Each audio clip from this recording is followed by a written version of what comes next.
Now on CoastTV News. Delaware dollars for housing. How much taxpayer money could get funneled for housing and homeless services under a new proposed budget? Plus, business spurted bump. Why the businesses? Well, Rehoboth Beach is looking at raising fees for business licenses. Clouds continue to dominate. Temperatures already above our average highs. We're in the low 50s, tracking rain chances and a weekend storm threat. This is CoastTV News Midday. Good morning and thank you for joining us. Today is Wednesday, February 18th. I'm Grace Eckerly and welcome to CoastTV News Midday.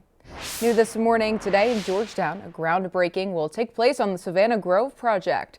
The residential community located on Savannah Road will have 108 apartments, with several being available below market rates through a $2 million loan agreement with the Delaware State Housing Authority. The agency says that the project will help expand quality, affordable housing in Sussex County.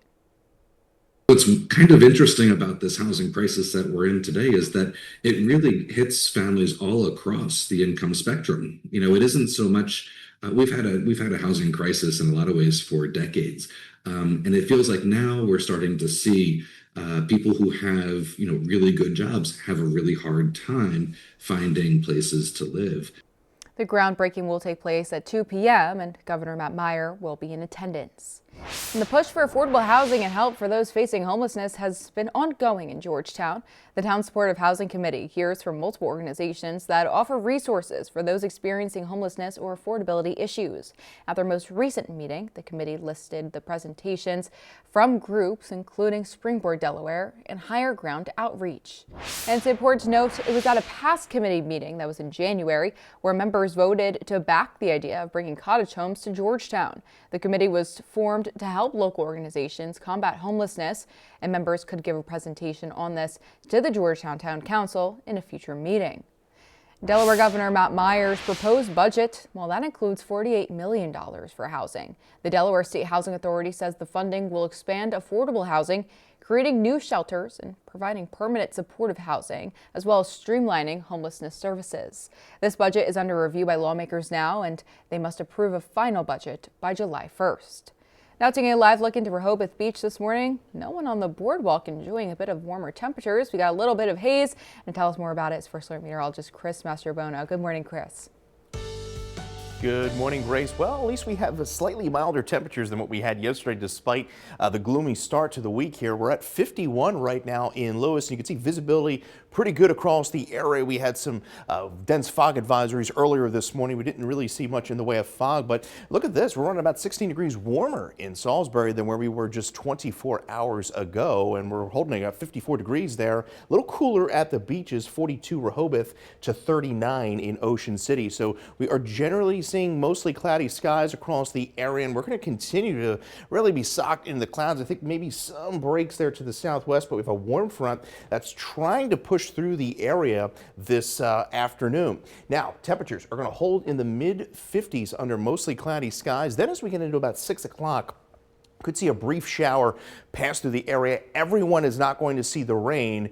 Everyone will see the rain come tomorrow night into Friday, and then potentially even a more significant storm system over the weekend. We'll talk more about that coming up in the full 7-day forecast. Thank you, Chris.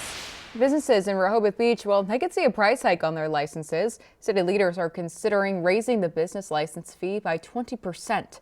They're also looking at what services come with a business license. Right now, business owners get a free parking pass, which costs the same as an average business license. Some in Rehoboth Beach, their government is debating whether or not that should be included. And this conversation came up as city leaders look to balance the upcoming budget. But some business owners that we're talking to are pushing back on the idea. They say the city is unfairly tacking on extra costs to places that usually help to bring in visitors.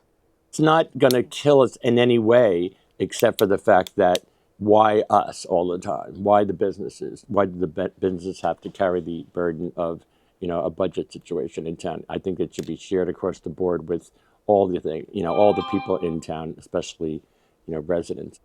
Rehoboth Beach commissioners will continue their talks regarding the city's budget at its next meeting on Friday. And on your screen now, that's the crossover at Route 1, Hudson Road, and Steamboat Landing Road in Milton. DelDOT is closing the crossover there with plans to build a new one. with a median and what's called an acceleration lane on southbound Route 1. And important to note, this is an intersection where there have been multiple crashes, including a deadly one last year. And now this is the area on your screen where a map view of where exactly the work will take place on Route 1 in Hudson. DelDOT says that work will start on Monday and is expected to last for the next 3 weeks. And happening today, discussion and possible action at Lewis's Ordinance Review Ad Hoc Committee. According to the agenda, officials will continue discussion and hear feedback from Parks and Recreation regarding city beaches. Officials say that they could take action on proposed changes to rules for certain manufactured home committees, and that meeting will begin any moment now.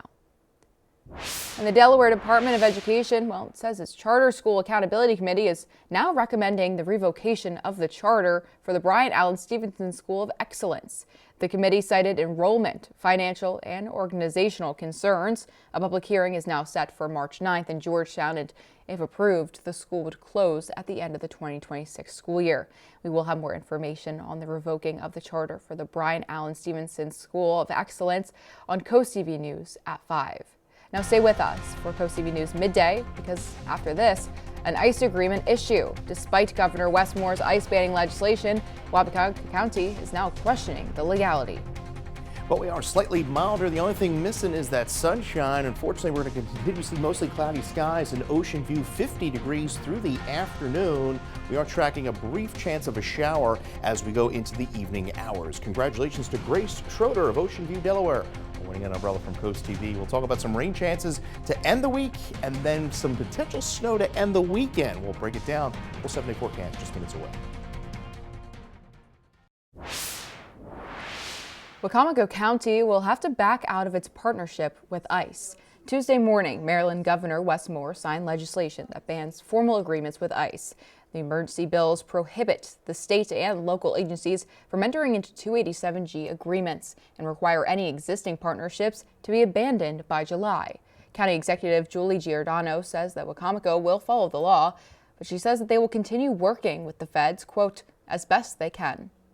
We will go ahead and put our letter of withdrawal to follow the state law. But I will say that our relationship with ICE, we will still be working with them. Our law enforcement officers will still be working with them. I think sheriffs across the state have sort of declared the same thing, and we are no different here in Wabaucock County.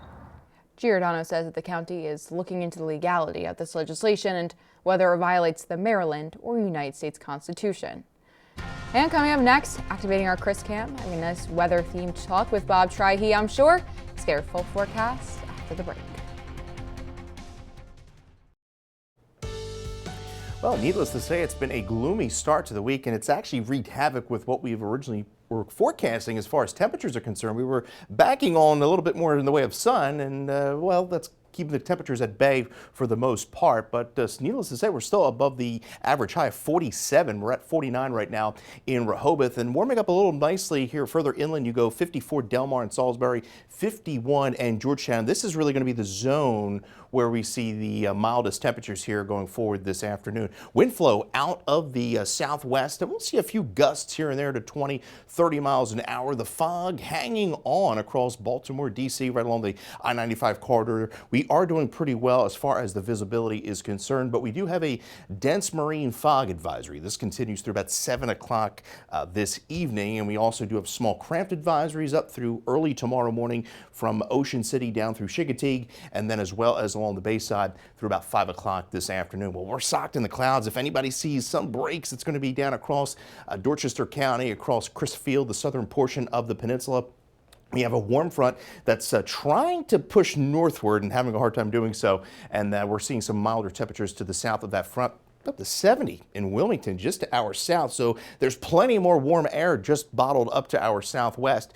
Temperatures are going to be rising into the mid to upper 50s, and then you see that shower opportunity after about 6 o'clock this evening. I think maybe we'll squeeze out 58 Salisbury.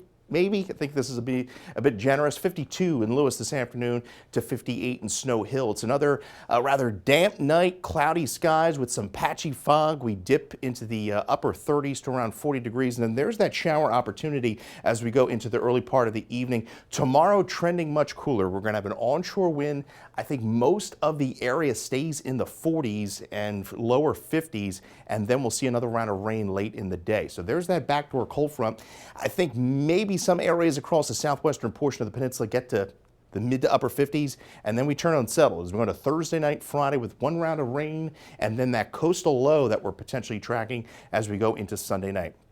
This particular model being a bit more aggressive with the rain coming in here tomorrow evening, and then another round of rain early Friday morning. Could even have a rumble of thunder there come Friday morning, and then we do dry things out as we go into the afternoon. Looking at about a half an inch to upwards of an inch of rain, with the rain coming in Thursday night into Friday afternoon.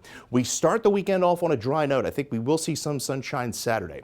Then all questions as we go into Sunday night. This coastal low will be developing to our south. Now, how strong, how close does this storm form? This storm is going to have to produce its own cold air. The air ahead of it is not Arctic, so we get some heavy snow that's going to pull down the cold air from the upper levels of the atmosphere. So we have to keep a close eye on that system as we go into early Monday morning. We're at 58, 38 with patchy fog, low clouds tomorrow, 52, a cloudy, cool and raw day, and then watching that coastal low that could bring rain to snow Sunday in through Monday. Thank you, Chris. And coming up tonight on DSN, the anticipated Blue Gold selection show at 2:30 p.m. And at 6, we have the live men's college volleyball when Maryland Eastern Shore takes on Roberts Wesleyan. Catch the final score at 10:30 p.m. You can watch that UMES men's volleyball game on DSN Plus along with these exclusives. Girls basketball, 4:30 p.m. Delmarva Christian faces St. Peter's and Paul's. At 5:15, Carval visits Sanford. At 5:30, Parkside is home with Y-High, and boys basketball at 6 p.m. when Wilmington Christian takes on Lake Forest. And it is day 15 of the Olympic Winter Games competitions, and our coverage will continue all the way to the closing ceremonies. Those are on February 22nd, right here on Coast TV. And while we're at it, let's take a look at the current medal count right now. United States coming in with 7 gold, 11 silver, 6 bronze, bringing our grand total to 24. Norway in the lead.